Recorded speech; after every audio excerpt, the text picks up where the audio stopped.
नमस्कार दर्शक बंधु आम राज्य बा आम देश जो सब लोक आम राज्य जो मधुबाबू पेंशन योजना टंका पाउथिले पूर्व से 500 टंका पर 700 बर्तमान 1000 टंका पाउचंदी एवं 70 वर्ष ऊर्ध 80 वर्ष ऊर्ध जो मैंने अच्छा से 1200 टंका मिलुची एवं सरकार घोषणा करथिले कि इलेक्शन पर जो सब मुद्दा घोषणा करथिले ताहाको तो पूरण करचंती किंतु ता मध्यरु ए रही जाईची विधवा भत्ता वार्धक्य भत्ता विकलांग भत्ता जो माने भी टंका पाउथिले तांको मन पई गोटे बड़ खबर आस्थिला जे से माननकु 3000 टंका एवं 3500 टंका भलिया टंका बा तांको जो पेंशन योजना रे नुआ करी टंका मिलिबो 3000 टंका एवं 3500 टंका सरकार घोषणा करथिले। मझिरे मध्य आपण माने न्यूज देखिथिबे से न्यूज रे मध्य घोषणा हेतिला जे खूब शीघ्र लागू हेबो जा फल रे बहुत मीडिया रे बहुत लोक माने मध्य कंप्लेन करथिले जेतेले घोषणा हैला जे केवल 80 वर्ष ऊर्ध लोक माननकु 3500 टंका मिलिबो बाकी जहाँ थिला सेमती रहिबो। तो सेतेबेले निहाती भाव गोटे आंदोलन सृष्टि होता समस्त आंदोलन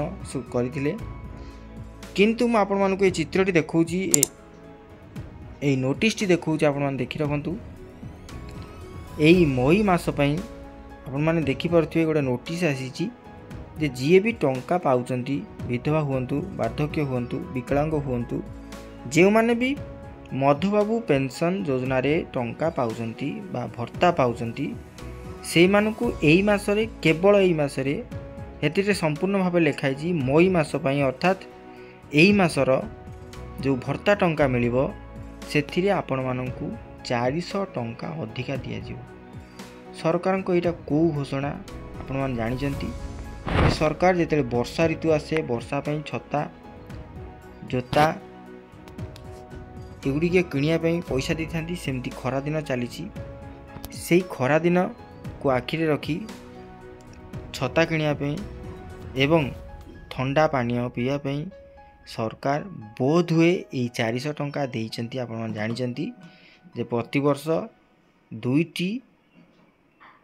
पर्याय अर्थात आपण मान शीत दिने आउ आपण मानकर खरा दिन रे सरकार किसी बोनस दे थांती एटा होची बोनस टंका। तो सरकार निहाती भाव में गोटे लोकों प्रति अन्याय कर आपण जानी जे सरकार कहीकि सबु कथा रखिले आपण मान देखंतु सुभद्रा योजना हो धान टंका हो अन्यान्य जेकोसी टंका आपण मानकर इलेक्ट्रिक बिल की छाड़देले पेंशन स्कीम को छाड़देले बाकी सबुतिक फुलफिल करचंती किंतु धीरे धीरे करचंती किंतु ए पर्यंत एई पेंशन योजना कथा सरकार काहे कि उठौ नांती। आपण माने जानिचंती आम देश रे केते मात्रा रे वृद्ध वयस्क विधवा एवं विकलांग अछंती सेमानकु चलैया पई सहायता करिया पई केही भी नांती। जदि सेमानकु एही सहायताटी मिली जानता तेबे निहाती भाव रे गोटे भलो पंथा होंता एवं सेमानकु जीवन जीवारे कष्ट होंता नै केही हैरान होंते नै। तो सेति पई निहाती भाव रे एटा सरकार कान बाजिया कथा जे सरकार ये वृद्ध वयस्कों एवं विकलांग जो मैंने भत्ता पाँच कहीं प्रति एत अन्याय कर। तो निहाती भाव आप अनुरोध यदि ये कथाटी मोर भल लगी मत कमेंट करूँ एवं जेते मात्रा हेब शेयर करूँ आपणकर पाखापाखि नेता मंत्री सरकार पाखे पहुँचापी आपण मान प्रयास निहाती भाव दरकार।